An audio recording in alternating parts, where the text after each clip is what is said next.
Alors, comment bénéficier de l'aide Prev Plus en 2024? Donc on est déjà à la version 3, ça veut dire qu'il y a déjà eu 2 premières versions et dans l'une des versions, on avait des pourcentages qui ont changé. Alors, c'est la première fois que je fais ce genre de format d'enregistrement, donc j'espère que ça va bien se passer. Il se peut qu'il y ait des petits bugs, mais ne vous inquiétez pas, on va y arriver. L'essentiel, c'est que vous comprenez comment faire votre demande et comment bénéficier des subventions que propose la CGSS par rapport à la prévention des risques professionnels. Allez, let's go. On y va avec cette partie. Alors, l'aide Prev Plus, donc la version 2023. Le but, c'est quoi? Le but, c'est de mettre en place des stratégies de prévention des risques professionnels pour les très petites entreprises. On se rend compte que souvent, elles ont peur de se plonger dedans, soit par manque de temps, manque de matériel et manque de connaissances. Donc à ce moment, on leur propose plusieurs thématiques dans lesquelles il faudra faire un diagnostic. Donc si, dans ce qui nous concerne pour l'évaluation des risques professionnels, on va faire un diagnostic DERP. À l'issue de ce diagnostic, on aura peut-être besoin de faire 2 types de financement, soit de l'investissement pour du matériel, des équipements de travail, soit de l'investissement pour de la formation. Alors, la subvention et prévention, on va voir les différents points, donc 10 points mais qui vont passer très rapidement, c'est juste quelques petits mots que je vous fais là-dessus. Mais qu'est-ce que c'est que la subvention prévention? Qui peut bénéficier? Quels sont les types de subventions que propose la CGSS? Comment et quel montant qu'on va avoir? Les limites de cette demande, comment la réaliser? Et puis les engagements de la CGSS, les pièces justificatives à fournir, et puis une petite conclusion et référence pour que vous puissiez mettre en place vos demandes.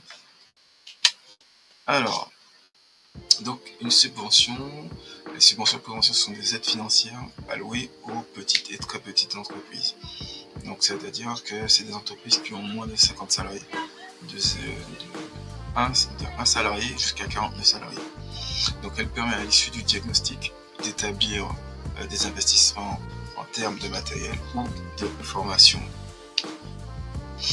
Alors, qui peut bénéficier de ça? Donc ça s'adresse aux entreprises et sociétés qui sont dans ces jalons-là, donc des sociétés, des associations.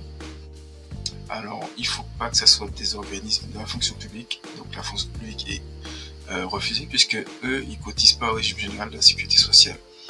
Donc, il faut qu'ils soient implantés en Martinique puisque c'est une aide locale avec un effectif compris entre 1 et 49 salariés, et cet effectif comprend aussi les autres établissements de l'entreprise. Donc si vous avez un sirène unique et que vous avez plusieurs établissements, on va compter les salariés de tous les établissements confondus.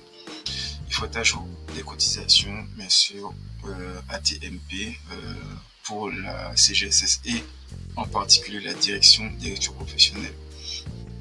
Parce qu'en fait, c'est la CGSS qui met ça en point, mais c'est surtout la direction des risques professionnels qui met au point cette subvention, qui va la traiter et qui va aussi déclencher les subventions. Alors, s'il y a des opérateurs qui souhaitent s'engager plus et qui ont déjà mis en place certaines choses, c'est là pour eux, puisqu'il faut être adhérent à la service de prévention de santé au travail, donc c'est le nom des anciennes médecines du travail. Avoir réalisé une mise à jour son document unique d'évaluation des risques professionnels, donc depuis moins d'1 an. Pour les entreprises de moins de 11 salariés, il n'y a pas cette obligation de mise à jour annuelle, donc il faut qu'ils puissent le fournir à la CGSS s'ils ont besoin de le consulter. Donc, dans le cadre de l'aide des DURP, bien sûr, en fait, le DURP, c'est le résultat de l'aide. Donc, vous n'aurez pas forcément à fournir le DURP. C'est une fois que vous l'aurez terminé, donc votre prestation est terminée, vous donnez votre document unique. Ne pas avoir fait l'objet d'une injonction de cotisation supplémentaire en cours. Il faut avoir informé les instances représentatives du personnel, donc CSE, délégués du personnel, etc. Ensuite, il faut avoir suivi une formation, donc la formation dirigeant que dispense la direction des risques professionnels.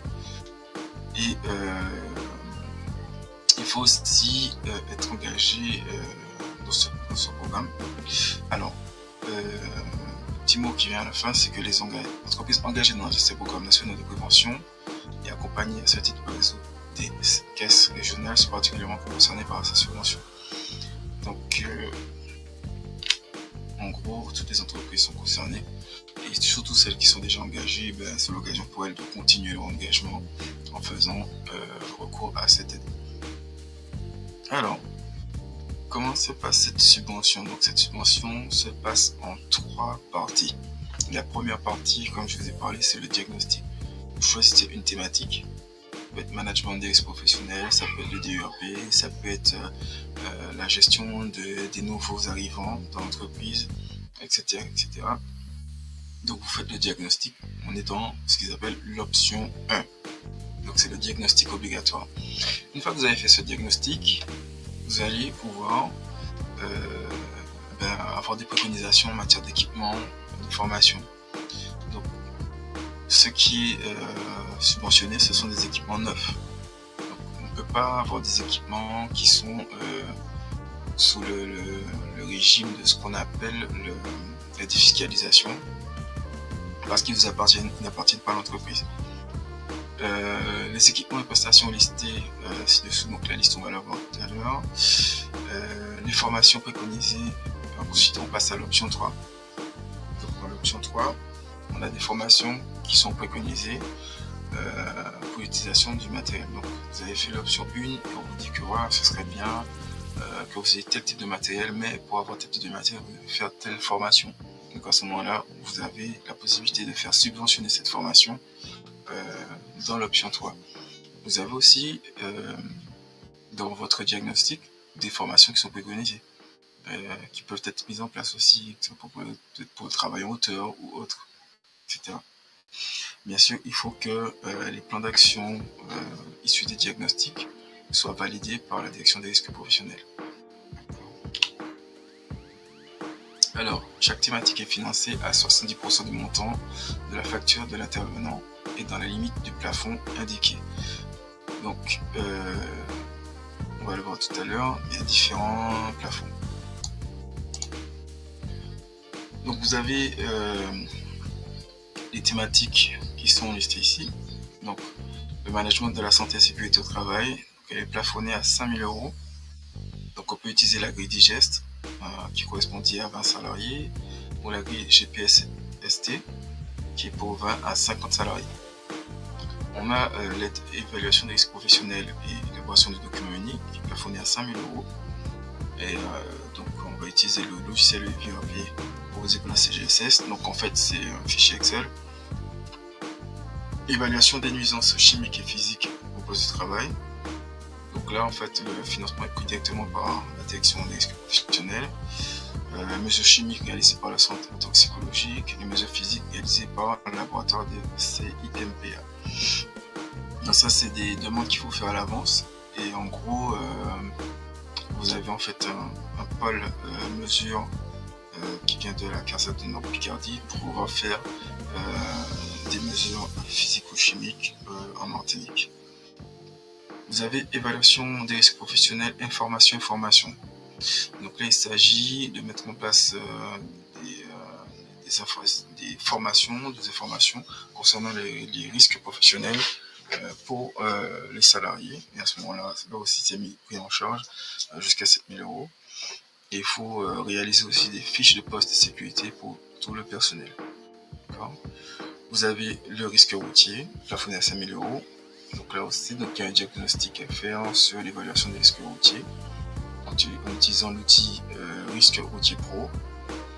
Risque chimique, donc plafonné à 12 000 €, donc avec le système d'évaluation CERICH. CERICH, je crois que je vais vous en parler un peu plus tard dans une autre vidéo. C'est très important, donc ça vous permet de manager un peu vos risques chimiques en utilisant un logiciel mis en place par l'INRS.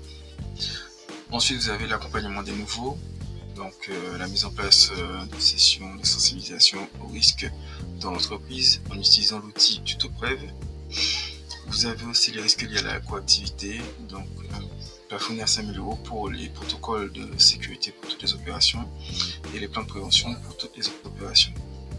Et ça c'est important à savoir. Donc on a ces types d'accompagnement là aussi qui sont possibles dans l'entreprise et il faut pour pouvoir la mettre en place. Alors on continue avec l'option 2. L'option 2, donc c'est tout le matériel que vous pouvez avoir besoin d'investir dedans pour l'amélioration des conditions de travail et surtout la santé et sécurité au travail des salariés. Donc ces équipements bien sûr seront financés qu'après la validation par la direction des risques professionnels par rapport au diagnostic qu'on a mis en place dans l'option 1. Ensuite l'option 3, c'est 50% du montant au taxe de la facture de la formation qui a été préconisée. Donc on peut avoir une ou plusieurs fois de formation préconisée par rapport à l'option 2 ou l'option 1. D'accord. L'option 2, on a du matériel et puis on a besoin de formation pour utiliser ce matériel. Donc on peut le faire financer dans l'option 3. Dans l'option 1, on a des formations à faire issues du plan d'action. À ce moment-là, on les finance dans l'option 3. Donc les options sont cumulables tout en sachant que l'option 1 est obligatoire et le cumul des options est plafonné à 25 000 €. Faites attention, de toute façon, vous ne pouvez pas avoir plus que 25 000 € pour la mise en place de votre management des risques professionnels. Alors, les limites. L'entreprise peut réaliser des demandes pour une subvention donnée pour plusieurs de ses établissements. Donc on a vu qu'on a un sirène et qu'on a peut-être plusieurs entreprises, donc plusieurs sirènes différents. Et à ce moment-là, on peut cumuler jusqu'à 27 000 € la demande. Et à chaque fois, il faut faire une demande pour chacun des établissements. Alors, pour bénéficier de 3 subventions prévention de nature différentes, au maximum, de la part de l'assurance maladie. Donc les risques professionnels pour la période 2023-2027 dans la limite de 75 000 €. Donc on peut avoir 3 subventions prévention mises en place pour la période 2023-2027, mais avec une limite de 75 000 €. D'accord. Donc ce qui correspond à 3 fois 27 000 €. D'accord. On ne pourra pas bénéficier d'une subvention de prévention, c'est bénéficier de contrats de prévention. Donc ceux qui sont sous le contrat de prévention ne peuvent pas en fait cumuler contrat de prévention et subvention prévention. Et il ne faudra pas solliciter de subvention auprès de notre opérateur public pour le même investissement. On ne dit pas que vous ne pouvez pas faire d'autres demandes de subvention, mais pas pour le même matériel, sinon en fait ça passera pas. Alors, il y a 2 possibilités pour pouvoir faire la demande. Soit vous vous connectez sur le site de notre entreprise, vous allez sur déclaration et vous allez sur compte ATMP, ou soit vous transmettez votre demande directement par mail avec toutes les pièces justificatives à subvention.entreprise@cgssmartechnique.fr. Alors, on va voir comment on fait la réservation en ligne. C'est très important de se concentrer parce que c'est là aussi qu'on va avoir du temps perdu parce qu'on ne sait pas trop comment faire, etc. Donc pour ça, on va transmettre les pièces justificatives, formulaire de demande, documents permettant de justifier l'éligibilité de l'entreprise. Et donc on a un délai de 2 mois pour la réponse. Les bons de commande des investissements devront ensuite être transmis dans les 2 mois pour valider définitivement la réservation. Donc de chaque côté, on a 2 mois pour pouvoir répondre. Le versement de l'aide a lieu après vérification, bien entendu, que tous les éléments soient conformes à la demande. Ils doivent être envoyés dans les 6 mois après acceptation du dossier. Donc il peut y avoir des va-et-vient qui se mettent en place. On dit ouais, on a besoin de tel document, etc. Donc à ce moment-là, vous allez les fournir. Il peut y avoir aussi des visites sur le site pour vérifier l'application des mesures des mesures de prévention qui sont dans le plan d'action. Alors, on peut faire une demande directe en ligne. Donc la demande directe sans réservation. Donc ici là c'était une réservation de la demande. Il faut savoir que la subvention PREV+ pour la période donnée, c'est une enveloppe qui est allouée à la CGSS pour pouvoir en fait donner ces subventions-là. Donc on réserve la demande pour dire voilà, bon, je vais faire une telle action, est-ce que je suis sûr d'avoir tel ou tel montant réservé. Et donc là on fait cette demande de réservation, on vous dit oui, c'est bon, vous allez pouvoir obtenir l'aide, et à ce moment-là vous mettez en place l'action. Mais vous pouvez aussi faire une demande en ligne directe. Vous avez choisi de faire votre demande, votre action, vous avez fait votre diagnostic, etc. Donc vous avez fait ensuite, vous avez rempli les annexes pour la demande de subvention. Dans l'option 2 et l'option 3, vous avez tous vos justificatifs à ce moment-là, les factures, devis, etc. À ce moment-là, vous envoyez une demande directe en ligne de subvention. Donc, le truc, c'est que vous avez déjà fait le diagnostic dans la demande directe. Le problème, c'est qu'on peut vous dire non. On peut vous dire, ouais, vous avez fait votre truc, mais nous, on n'accorde pas la subvention. C'est un peu le risque. Donc, la demande directe en ligne de subvention sans réservation. Donc, c'est une demande qui peut être faite en ajoutant les pièces jointes nécessaires. Formulaire de demande, documents permettant de justifier l'éligibilité de l'entreprise, des bons de commande, des factures, des éléments spécifiques selon les subventions prévention. Alors, il y a un tableau des pièces justificatives. Alors, pour donner en fait ce qui est disponible, hein, il y a un lien en fait où vous pouvez télécharger toutes ces informations-là pour pouvoir faire votre dossier de demande de subvention. Alors, dans ce cas, le versement de la subvention sera possible à mesure où les budgets restent disponibles. Donc là, à ce moment-là, on vous dit, ok, bon, il reste de l'argent, c'est bon, par rapport aux réservations qui ont déjà été faites. Bon. La demande devra être réalisée l'année de l'investissement. Vous ne pouvez pas attendre un an et demi et dire, voilà, ben, je veux en fait financer quelque chose que j'ai acheté il y a un an et demi. Non, ça ne va pas être possible. Alors, comment ça se passe? Donc, je fais ma demande en ligne sur NetEntreprise. Ensuite, je fais la vérification des pièces par la CGSS. Non, j'ai pas fini. Alors, je fais ma demande. Je reprends. Comment faire pour la réservation? Donc, on fait la demande en ligne sur NetEntreprise. La DRP vérifie les pièces justificatives et l'éligibilité de la demande. Ensuite, on vous dit OK, c'est bon pour la demande. Donc, vous envoyez les bons de commande, les factures, tous les documents nécessaires pour dire que voilà, effectivement, ça a été mis en place. On vérifie, enfin la CGSS vérifie les pièces que vous avez envoyées. Ensuite, donc après avoir envoyé les devis, etc., les bons de commande, on va vous demander des factures justifiant des applications, de l'application des mesures de prévention que vous souhaitez financer.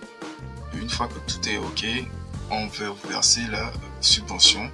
N'oubliez pas qu'il faut aussi faire une formation auprès de la CGSS. Ensuite, hop. Pour la demande directe, c'est plus simple parce que vous êtes censé avoir déjà mis en place votre dossier, déjà avoir récolté toutes les pièces, déjà avoir mis en place vos mesures de prévention issues de diagnostic. Donc vous faites vos demandes en ligne sur NetEntreprise. La CGSS vérifie en fait les pièces justificatives et après on fait le versement de la subvention si tout est OK.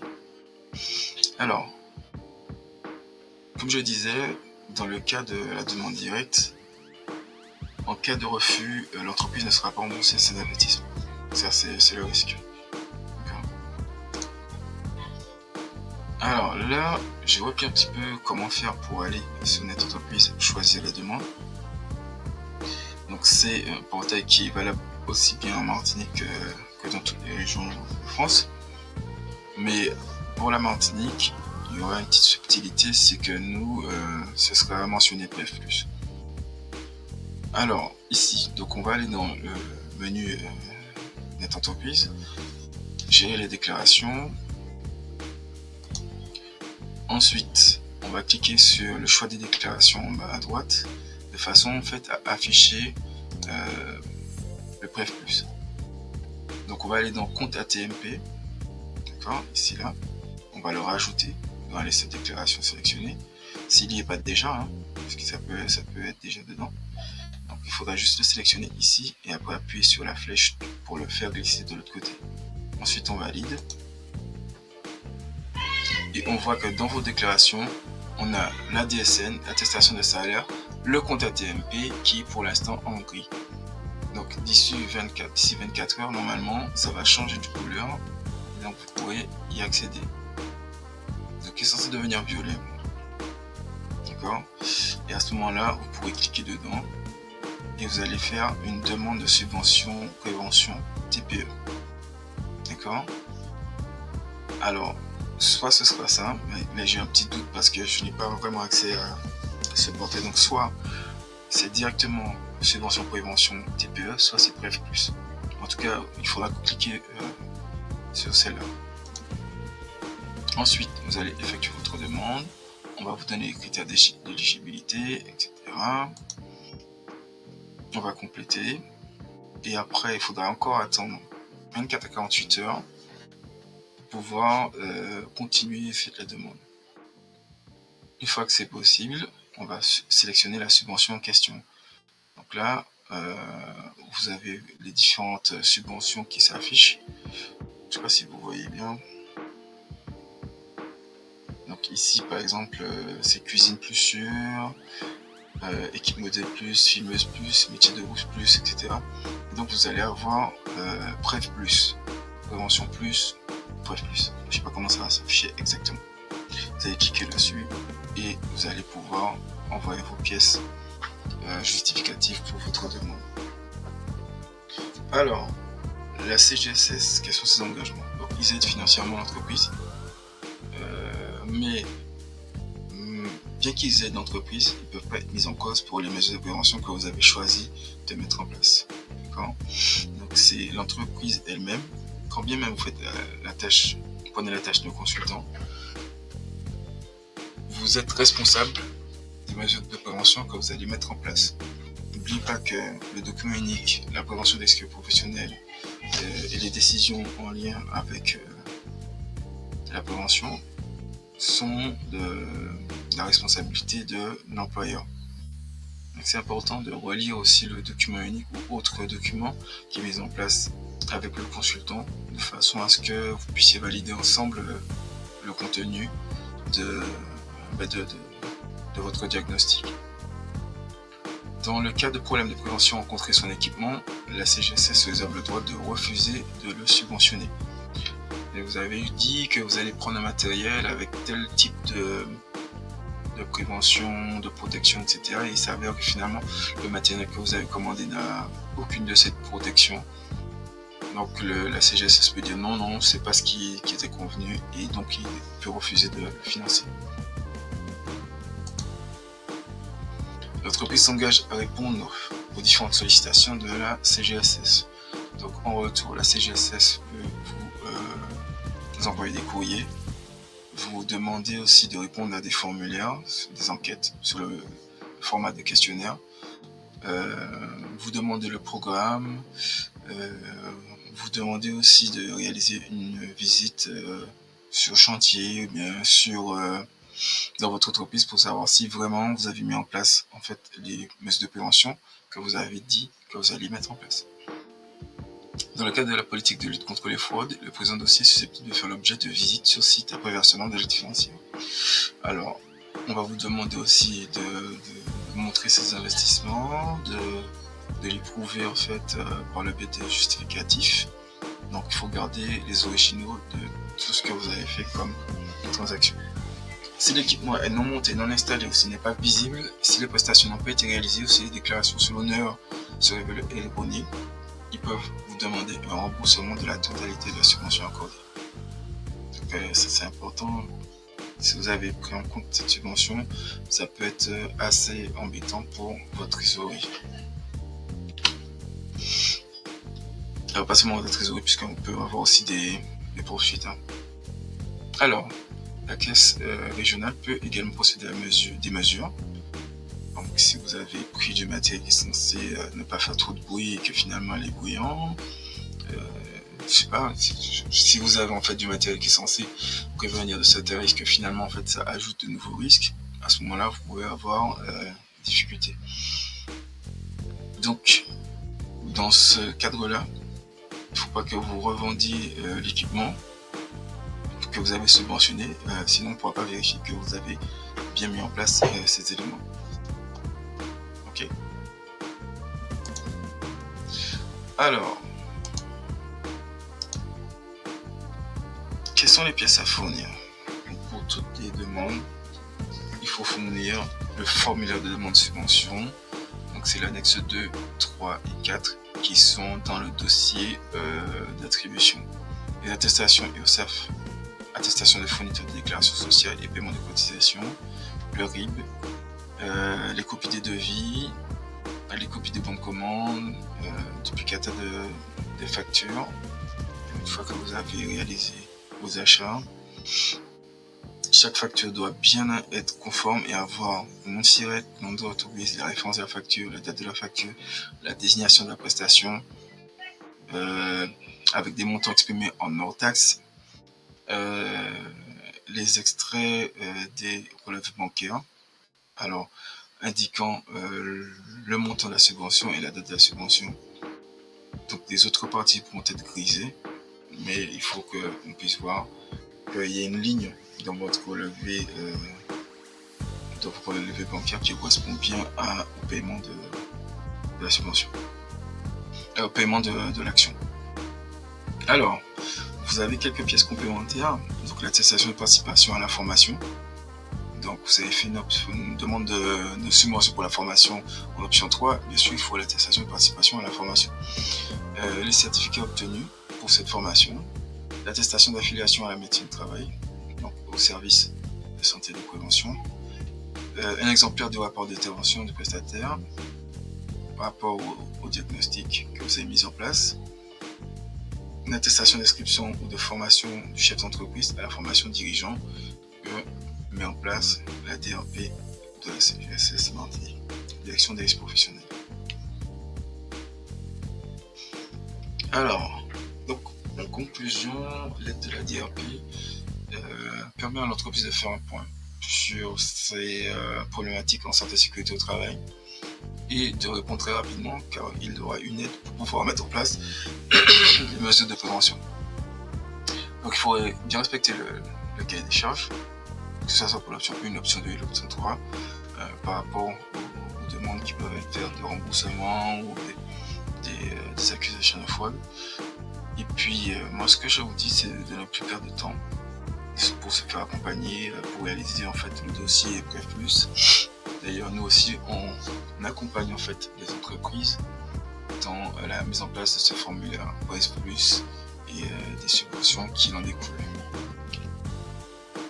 Alors vous trouverez toutes ces informations sur le dossier conditions d'attribution PrefPlus version 3 de la CGSS sur le site alors la CGSS mais surtout la direction des risques professionnels de la CGSS. D'accord. Et puis d'autres informations, donc je vous donne les liens pour les télécharger. Je vous remercie d'avoir suivi ce petit enregistrement. J'espère que ça peut être trop long, trop embêtant. C'est pas tout le temps que je fais ça. Et je vous dis à bientôt pour pouvoir faire votre demande PrefPlus. Nous serons ravis de pouvoir vous aider là-dessus aussi. N'hésitez pas à visiter evalforrisque.fr pour vos futures demandes. Allez, bye bye.